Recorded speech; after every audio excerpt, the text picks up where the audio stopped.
नमस्कार, स्वागत है आपका अमृत महोत्सव की इस खास पेशकश में, जहां हम ऐसे लोगों से बातचीत कर रहे हैं जो इस आज़ादी के महोत्सव के, इस आज़ादी के विकास की इस पूरी जर्नी के हस्ताक्षर रहे हैं, जिन्होंने न सिर्फ देश को बनते हुए देखा है बल्कि उसके हिस्सेदार भी रहे हैं। तो उनके ज़रिए, उनके नज़रिए से अगर हम इस देश की तरक्की को समझें तो उससे बेहतर क्या हो सकता है। आज के हमारे खास मेहमान हैं वल्लभ भंसाली जी, जो इनाम ग्रुप के चेयरमैन हैं, मार्केट और इकोनॉमी के बहुत बड़े जानकार हैं। लेकिन इतना परिचय बड़ा रूटीन है, चूँकि मुंबई में रहते हैं। वल्लभ सर, बहुत बहुत स्वागत है आपका। बहुत बहुत धन्यवाद। बड़ा आनंद का विषय है और आनंद का क्षण है ये। तो चूँकि मुंबई कहते हैं कि सपनों का शहर है, बहुत ही प्रोफेशनल शहर है, माया नगरी है, यहाँ लोग आके अपनी किस्मत बदल लेते हैं।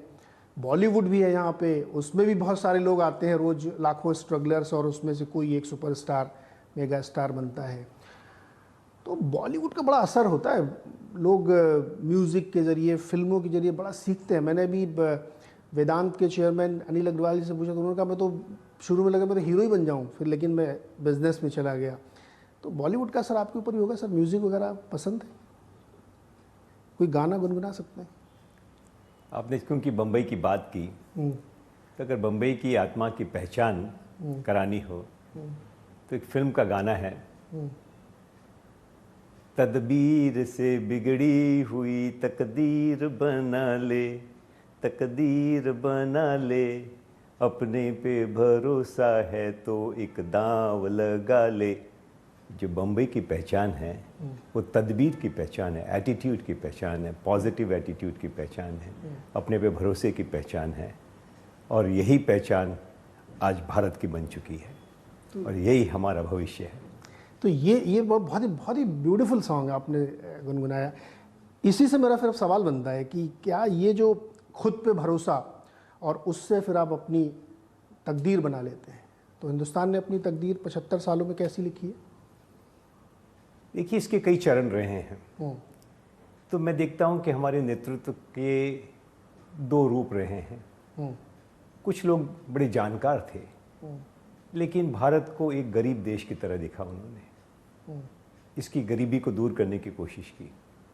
कुछ लोग ऐसे थे जिनको भारत में बड़ा विश्वास था कि ये गरीब है, लेकिन इसे लाचार होने की जरूरत नहीं है, तो इसे दाव लगा ना दिया जाए। तो अगर आप देखेंगे कि जब से हमने भारत को एक दाव लगाने का मौका दिया, ये पीछे मुड़कर नहीं देखा। जब जब हमने इसे गरीब के रूप में देखा कि इसको रोटी का टुकड़ा दे दूं, इसको ऐसे दे दूं, तब तब ये पिछड़ा है। अब जो वातावरण आया है जिसमें कि सही आज़ादी खिलते जा रही है अभी भी मैं नहीं मानता कि हमारी आज़ादी पूर्ण हुई। जैसे राजनीतिक आज़ादी तो हमको 1947 में मिली, 1991 में आर्थिक आज़ादी मिलने लगी, एक बहुत बड़ा चरण आया। लेकिन उस समय भी मैं आपको एक उदाहरण दूं, आपको याद होगा कि जब पेप्सी भारत में बहुत साल तक तो बेचारी एंटर नहीं कर सकी, जब एंटर की तब भी उसे लहर पेप्सी के नाम से आना पड़ा। बिल्कुल सही कह रहे हैं आप, लहर पेप्सी। तो उस समय भी आर्थिक आज़ादी नहीं थी कि दुनिया इंटरनेशनल ब्रांड को भी किसी आदमी ने कह दिया ने इसके सामने लहर लगा दे, तो किसी को लगाना पड़ा। तो आप ये सोचिए कि आज़ादी कितनी बड़ी चीज़ होती है और कितनी उसमें बाधाएं आती है कि पेप्सी को भी लहर के साथ आना पड़ा। वो लहरें अब पॉजिटिव लहरें आ रही है कि आपके अंदर जो दाव लगाने की बात है वो छोटे से छोटा आदमी दाव लगा रहा है। मैं आपको एक उदाहरण देता हूँ और बहुत ही प्रेरणादायक उदाहरण है। अभी हमने कॉमनवेल्थ गेम्स में ऐसे ऐसे खेलों में भारत को आगे आते देखा जहाँ हमारी कोई अपेक्षा नहीं थी। वो हर एक स्पोर्ट्समैन की कहानी, हर एक एथलीट की कहानी आप देखेंगे तो वो बड़े कोई छोटे कस्बे से, गांव से, ट्राइबल से आए हुए लोग हैं। ये उनका सपना जाग रहा है, ये उनकी तदबीर बदल रही है। और ये कोई आसान, ये कोई ऊपर वाले बैठे किसी व्यक्ति ने डंडा फिरा दिया और ये ऐसा हो रहा है, ऐसा नहीं है। ये कुछ नेतृत्व है जो इस हमारे लोगों के अंदर रही हुई शक्ति को पहचान के उनको एक मौका दे रहे हैं, और वो शक्ति को बाहर निकालने के लिए क्या किया जाना चाहिए उसकी ठीक से समझ है। तो ये जो परिवर्तन है ना, ये परिवर्तन हर किसी का खेल नहीं है, क्योंकि जो दिखता है हम उसी के हिसाब से भविष्य की कल्पना करते हैं। कम नेता ऐसे होते हैं जो संभावनाओं को देख के परिवर्तन को प्लान करते हैं। हम खुशकिस्मत हैं कि अभी एक भारत जो कि दुनिया में सबसे समृद्ध देश में से एक था, अगर सबसे समृद्ध, और विचारों में तो सबसे समृद्ध था और आज भी वापस निखर के आएगा। जब हम उस समृद्धि को देखकर इस परिवर्तन को प्लान करते हैं तो हमारी जो संभावनाएं हैं वो अधिकांश लोगों की कल्पना के बाहर की विषय। तो मैं 30 साल से उस संभावनाओं को जानता रहा हूँ, उसके प्रति काम करता रहा हूँ। भारत के अंदर कई कंपनियों के निर्माण के अंदर हमें एक योगदान देने का मौका मिला, कई नीतियों के अंदर योगदान देने का मौका मिला। और आज बहुत खुशी की बात है कि हम ऐसे मुकाम पर खड़े हैं कि कर लो दुनिया मुट्ठी में। तो भारतवर्ष जो रहा है वो चक्रवर्ती सम्राटों का देश रहा है। तो अब मैं आपको एक अलग परिप्रेक्ष्य में बात कहूँ कि सबसे मुख्य बात तो आज़ादी होती है। आर्थिक आज़ादी जैसे जैसे बढ़ेगी और भी हमारी आज़ादी के अंदर कई रुकावटें हैं कि हमारा एडमिनिस्ट्रेशन कैसा है, हमारी जुडिशरी कैसी है। ये दो बहुत बड़े स्तंभ हैं आज़ादी का संभावनाओं को मुखर करने के लिए। लेकिन आज़ादी तो दुनिया में कई देशों को मिली है, तो लेकिन वो क्यों नहीं आगे बढ़ सके? ये प्रश्न बहुत अहम प्रश्न है। वो क्यों नहीं बढ़ सके कि केवल आज़ादी, एक मूर्ख आदमी उसको आज़ादी मिल भी गई तो क्या करेगा, और एक समझदार आदमी है। हमने हमारे यही देख लिया नेतृत्व के अंदर कितने कितने रूप होते हैं कि अगर समर्थ है नेता तो उसको नेतृत्व मिलेगा तो वो कुछ करेगा। अगर जोड़ तोड़ के कोई बन भी गया तो कुछ होता नहीं है। वैसे जिनकी जोड़ तोड़ की आज़ादी, संयोग से आज़ादी मिल गई, वो देश अपनी आज़ादी को भी नहीं बचा पाते। हमारी जो संस्कृति है ये हमारी सबसे बड़ी समृद्धि है। तो ये क्योंकि बचपन से लोग जो गणित, विज्ञान, संगीत, अध्यात्म, समाजशास्त्र कहानियों के रूप में सुनते आ रहे थे, लेकिन दो बातें हमारे देश को रोक के रखी हुई थी। एक तो हमारे यहाँ उस व्यक्ति का सम्मान नहीं था। हमें उसे गरीब, पिछड़ा हुआ और अंधविश्वास में डूबा हुआ व्यक्ति मानकर हमने कई दशक निकाल दिए। अब हम उसका सम्मान कर रहे हैं। नहीं, तेरी अपनी संस्कृति है। ये जो सम्मान होता है ना, तो आदमी की छाती खुल जाती है। लेकिन फिर भी भूखे पेट भजन नहीं गोपाला। तो ये जो आज ये बात हो रही है कि हर व्यक्ति को खाना मिल रहा है, घर मिल रहा है, उसका शौचालय मिल रहा है, अब उसको जल का नल का जल मिलेगा, ऐसी जो बातें मिल रही है उसे एक सुकून आ रही है। तो ये, और मैं संस्कृति की बात आपका पास कोई प्रश्न सुन लेता हूँ, इसके बाद में आगे बात करें। सर, ये जो अभी आपने बहुत बड़ी बात कही कि लिबरेशन आदमी को मिला और उसके अंदर एक सिक्योरिटी की फीलिंग आई, जैसे फूड सिक्योरिटी हमने हासिल कर ली, और बहुत दिशाओं में लोगों को अब ये सोचने की आज़ादी हो गई है। इंटरनेट का ज़माना है तो लोग अपने आप पढ़ समझ लेते हैं, उनको कोई रोक नहीं सकता है। इस बुनियाद पे जो हम आगे का भविष्य देखना चाहते हैं या हम कल्पना कर रहे हैं, और हम जैसे हम बार बार कहते हैं कि हिंदुस्तान यहाँ से अब कोई रोक नहीं सकता है, ब्रेकआउट नेशन बन चुका है, वो जो कुछ 2-3 आप ग्रीन शूट्स देख रहे हो वो हमें बताइए। देखिए कि हम जब गरीब थे तब भी हम स्पेस की सोचते थे, हम न्यूक्लियर कैपेबिलिटी के सोचते थे। आज बहुत कम देश है दुनिया के अंदर जो कि पहले तो सॉफ्टवेयर के अंदर है, तो दुनिया को सॉफ्टवेयर चलाता है। तो दुनिया कैसे चलती है भारतीय बहुत अच्छे से जानते हैं, आज की दुनिया कैसे चलती है। दूसरी बात, हमारे यहाँ पंडित नेहरू ने जो वैज्ञानिक एक फाउंडेशन बनाई थी और इंजीनियरिंग की जो फाउंडेशन बनाई थी, उसके बाद में मारुति का जो रिवोल्यूशन हुआ, तो इसका एक heavy engineering, automobile engineering, applied engineering, उसका बड़ा वक्त आएगा। जैसे दुनिया अब चाइना +1 करना चाहेगी, और वो केवल जियोपॉलिटिक्स से नहीं, वैसे भी जरूरी था। तो इंडिया के अंदर ये सारी जो कैपेबिलिटीज़ थी, आज हमारे मंदिरों में जो दिखती है, हमारे पुरानी चीज़ों में दिखती है, तो हमारे अंदर ये गुण भरा हुआ था। तो ये सब अब उभर मुखर के आने वाला है। हमारे यहाँ वैसे ही केमिस्ट्री की का बड़ा ज्ञान था। आज हमारी केमिकल कंपनियां, मैं नाम तो क्या गिनाऊं, लेकिन केमिकल कंपनियों के दाम क्या हो रहे हैं। तो ये जो केमिकल कैपेबिलिटी है वो फार्मास्यूटिकल के अंदर भी मैनिफेस्ट हो रही दिखती है। तो ये केमिकल और फार्मास्यूटिकल और हमारी एजुकेशन कैपेबिलिटी कि हमारे डॉक्टर्स, इंजीनियर्स, लॉयर्स, अकाउंटेंट्स वो दुनिया में छाए हुए हैं। लेकिन आज हमारे यहाँ वो जो वहाँ काम $500 में करता है, वो बेचारा यहाँ काम 5,000 में करता है। आज अगले 10-15 साल के अंदर अगर हमने इन आर्थिक आज़ादियों को हमने वाकई बढ़ाया, हमको ये जो रिफॉर्म करने चाहिए, ईज़ ऑफ डूइंग बिजनेस है, ईज़ ऑफ लाइफ है, अगर ये हमने रिफॉर्म किए, police reforms, judiciary reform, administrative reform, और इस व्यक्ति को आगे रखा। अरे इस देश में बहुत कम देश हैं जिनके पास सुविधाएं हैं, सुरक्षा है, लेकिन संस्कृति नहीं है। हमारे पास जो सबसे वैल्यूएबल है वो संस्कृति है, लेकिन सुविधा, सुरक्षा और एक न्यूनतम संपन्नता के बिना उस संस्कृति का मोल नहीं होता।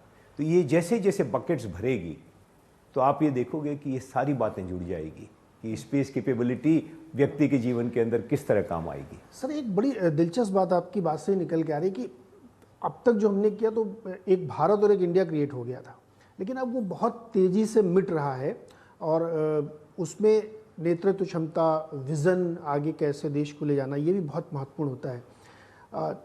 चूँकि मुंबई का बार बार रेफरेंस मैं इसलिए ले रहा हूँ क्योंकि इस शहर में बहुत ही गजब की चीज़ें देखने को मिलती हैं, एकदम बदल जाती हैं।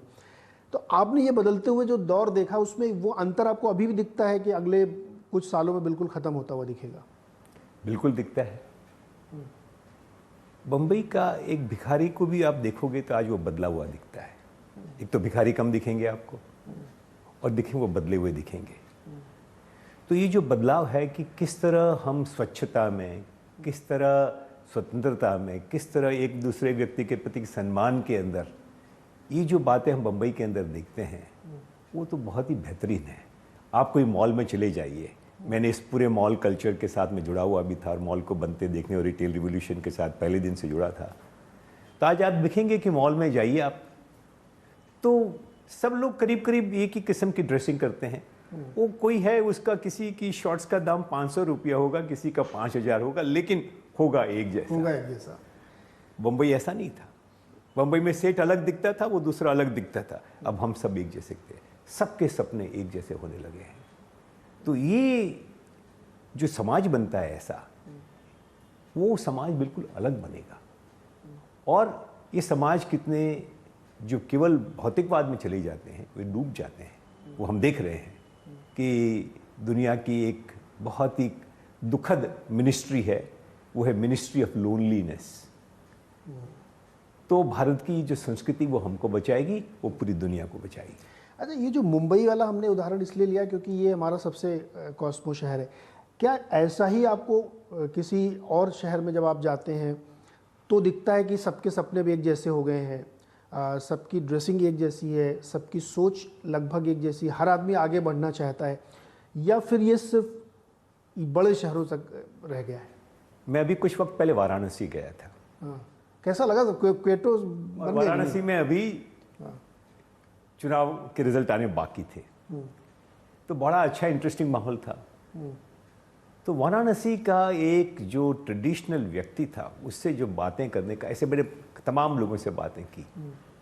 अब वो लोग बातें संस्कृति के साथ विकास की करते हैं। पहले संस्कृति की बात होती थी वाराणसी में, अब वो हर आदमी विकास में लगा हुआ है। तो ये जो बात है, क्योंकि बम्बई के अंदर ये कितनी जो मॉडर्न, बम्बई के अंदर एक बड़ा एडवांटेज था कि इंडस्ट्रियल रिवोल्यूशन का एक सिविलाइजेशन था जो कि थोथा था, लेकिन वही उसी का बोलबाला पूरे विश्व में था, इंडस्ट्रियल रिवोल्यूशन। तो जितने पैरामीटर्स है वो सब इंडस्ट्रियल रिवोल्यूशन से निकले हुए पैरामीटर्स थे। तो वो जहाँ नहीं पहुँचा था वहाँ पे लोग बहुत दबे हुए थे क्योंकि उन्हें उसके अंदर वो शरीक नहीं हो सके। अब लेकिन ये जैसे बातें बदल रही है और वो थोड़ा उन्हें संपन्नता मिल रही है, सम्मान मिल रहा है, तो सबको वो सपने दिखने लग गए। पहले वाराणसी से जो मुंबई आता था तो बदलता था, अब वाराणसी में रहते हुए भी वो मुंबई के सपने देख रहा है। ये बड़े चेंज, ये बात हो रही है, ये शहर शहर में हो रही है।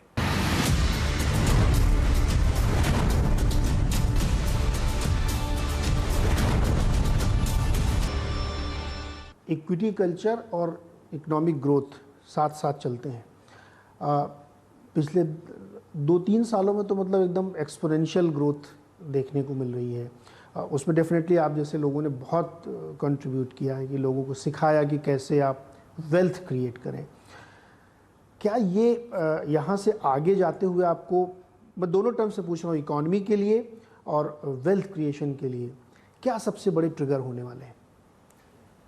मेरे ख्याल से ट्रिगर्स तो ऑलरेडी हो चुके हैं। 2 ट्रिगर्स हो गए कि इंटरनल चेंजेस के, ये जो डीबीटी और यूपीआई, आधार, जैम वगैरह जो कुछ हुआ है, तो एक बहुत बड़ी बुनियाद हमारे यहाँ हो गई है।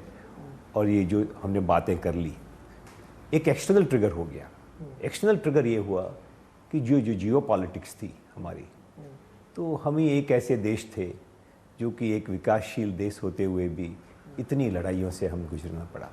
हमारे ऐसे मित्र पड़ोसी हैं कि जिन्होंने हमें हमेशा जगाए रखा। लेकिन ये जो जियो पॉलिटिक्स सारी चेंज हो रही है, उसमें भारत के बड़े नए मित्र बन रहे हैं। तो चाहे 2 का साझा है, 4 का साझा है, 8 का साझा है, हर साझे में करीब करीब भारत को आज न्योता है। हम हर जगह नहीं पहुँचे हैं, लेकिन ये पहुँच रहे हैं।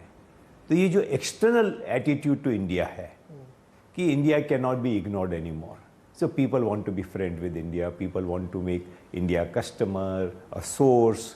तो ये जो बातें हो रही है, ये इंडिया के लिए बहुत बड़ा मौका है। और इस समय हमें एक एनर्जी की चिंता है, क्योंकि एनर्जी सफिशिएंसी भी नहीं है, ऑयल कुछ भी हमें परेशान कर सकता है। और दूसरा हमारे डिफेंस का खर्चा है। ये 2 छोड़ के बाकी हम सब आज कंट्रोल में हैं। और ये जो $600 बिलियन का रिजर्व है, ये हमें कुछ सुकून देता है कि ऑयल या बाहर की क्राइसिस आएगी तो हम उसे कर सकें। तो ये जो बाहर का मौका है, मैं कई सालों से बड़े दुख से देखता रहा कि किस तरह 1970 में हमने इलेक्ट्रॉनिक्स छोड़ दिया, टेक्सटाइल छोड़ दिया, एक डायमंड और सॉफ्टवेयर के छोड़ के हमने हर अपॉर्चुनिटी मिस की। और कोई वियतनाम, कोई बांग्लादेश, कोई चाइना, कोई ये सारे देश उस मौके को लेकर आगे बढ़ गए। आज इंडिया को तमाम मौके फिर से मिल रहे हैं, इसे हमें मिस नहीं करना। तो ये जो एक्सटर्नल अपॉर्चुनिटी आई है, हम केवल इंटरनल ग्रोथ के ऊपर ना लगकर ये एक्सटर्नल अपॉर्चुनिटी और इंटरनल ग्रोथ को दोनों का एक उसकी युति कराएं, उन दोनों को जोड़ दें। ऐसा हम आशा करते हैं कि हमारा नेतृत्व इसको कर पाएगा। तो अब तो एनर्जी में भी सर बड़ा काम हो रहा है, ग्रीन एनर्जी, हाइड्रोजन, इन सब पे बड़ा फोकस है गवर्नमेंट का, रिन्यूएबल में बहुत फोकस कर रहे हैं। होप बनती है कि 10-15 साल में हम लोग थोड़ा सा रिलायंट हो जाएंगे। देखिए, इसके अंदर एक बात जरूर है कि उसके जो बिल्डिंग ब्लॉक्स हैं, रिन्यूएबल एनर्जी के बिल्डिंग ब्लॉक्स हैं, उसके अंदर जो लोहा लगता है, उसमें जो सीमेंट लगती है, उसके अंदर बनाने में भी जो एनर्जी लगती है, वो एनर्जी फिर भी ट्रेडिशनल है। तो हमें ये सब तो करना ही है, क्योंकि हमें वो एनवायरनमेंट के हिसाब से करना है।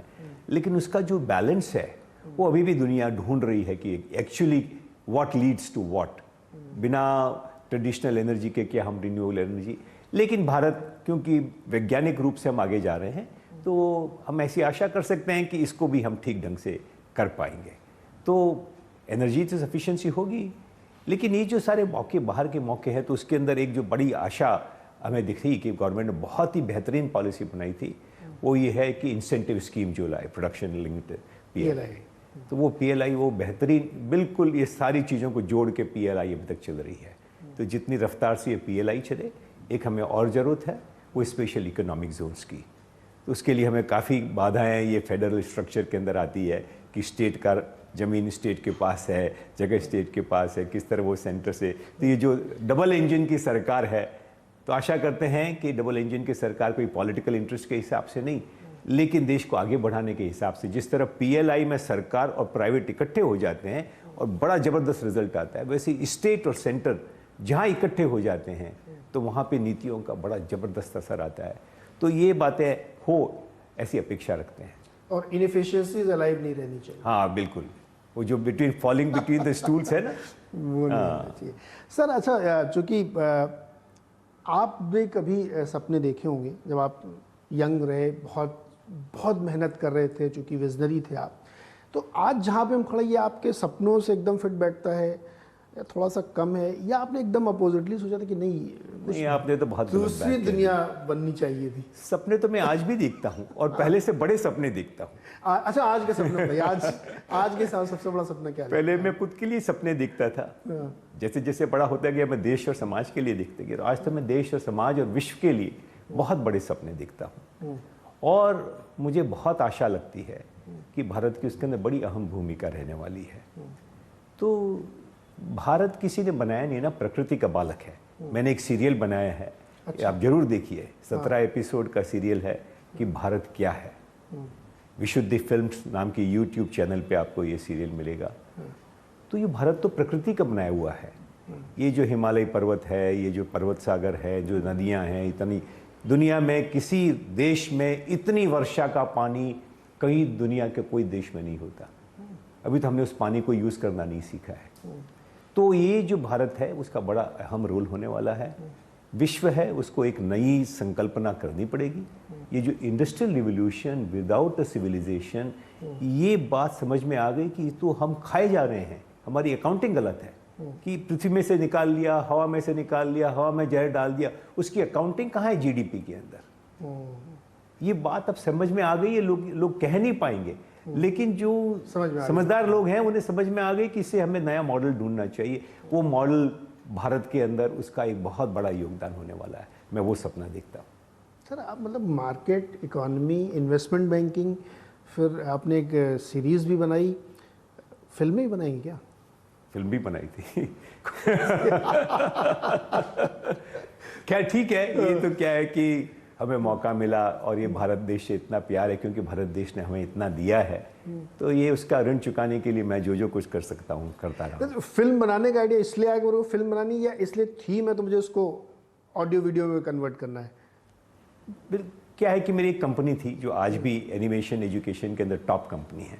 तो उस कंपनी के अंदर हमने एक रामायण बनाई थी। खैर मैं बहुत किस्मत वाला रहा हूँ कि जीवन में बहुत कुछ खेल खेलने का मौका मिला। क्या क्या है सर? कुछ इंटरेस्टिंग बताइए। नहीं, जैसे कि मैंने कई तमाम जात की कंपनियों को बैक किया।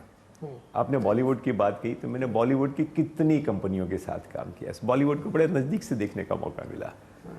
तो टेक्नोलॉजी के अंदर मुझे मौका मिला, केमिकल कंपनियों के अंदर मौका मिला, सरकार की कंपनियों के साथ काम किया। हमारी यूनिवर्सिटी फ्लेम यूनिवर्सिटी बन रही है, ये कृष्णा का पगोड़ा बना, तो उसके अंदर भी मैं एक शुरू से जुड़ा हुआ था। आचार्य गोयनका के साथ काम करने का मौका मुझे मिला।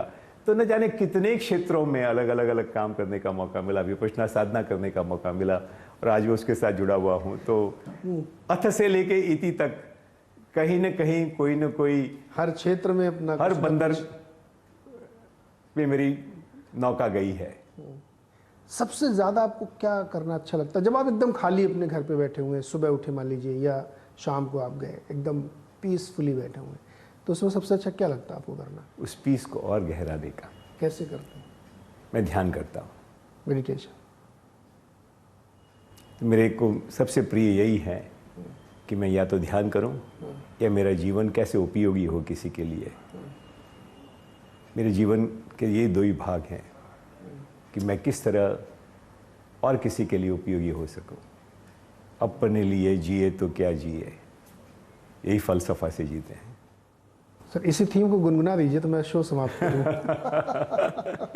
अपने लिए जिए तो क्या जिए, अपने लिए ऐ दिल तू जी जमाने के लिए। तो बहुत किस्मत वाले हैं। सर नए ज़माने के गाने नहीं अच्छे लगते आपको? डिस्को और ये सब चलते रहते हैं, नए नए म्यूज़िक। मैं कम भी सुनता हूँ, कभी कभी सुनता हूँ तो बड़े अच्छे भी लगते हैं गाने। पर ये जो हमारे मंजिल जी मनीष या मनोज मुंशिर क्या लिखते हैं, क्या गाने लिखते हैं। वो मिट्टी वाला गाना उनका बड़ा फेमस वाले गाने लिखते हैं सब, वो भी बहुत अच्छे हैं। अब क्या है कि इतना सुनते नहीं है तो याद नहीं रहते। तो ये बिल्कुल नहीं है कि आज बहुत ही अच्छा लिखा जा रहा है, बहुत ही अच्छा गाया जा रहा है। तो हम लोगों ने बहुत सारी बातचीत की और वल्लभ सर ने हमें ये बताया कि कैसे ट्रांसफॉर्मेशन हो रहा है देश के अंदर, और बहुत सारा काम ज़रूरी नहीं कि आपको दिखे सामने से सिस्टम में आके, लेकिन अलग अलग विविधताओं में अलग अलग कल्चरली बहुत काम हो रहा है, और वही इस देश की ताकत है जो अगले 25-50 सालों में हमें आगे ले जाएगी। तो ये मुझे लगता है कि एक सबसे बड़ी खूबी है इस देश की, मल्टीकल्चरल देश है हमारा, उसके हिसाब से। सर बहुत बहुत शुक्रिया, बहुत बहुत धन्यवाद। आपने बहुत सारी चीज़ें शेयर की हमारे साथ, और इस विज़न को हम समझने में सफल हुए। जो लोग ये देख रहे होंगे, जो नए लोग हैं, जो एंटरप्रेन्योर्स हैं, जो बिजनेसेस में हैं, मार्केट में हैं, उनको ये समझना चाहिए कि वैल्यू क्रिएट करिए आप, वैल्यूएशन के पीछे मत भागिए, जो इस पूरी चर्चा का संदेश है। सर बहुत बहुत शुक्रिया हमारे साथ जुड़ने के लिए। बहुत धन्यवाद, बहुत बहुत शुभकामना। Thank you.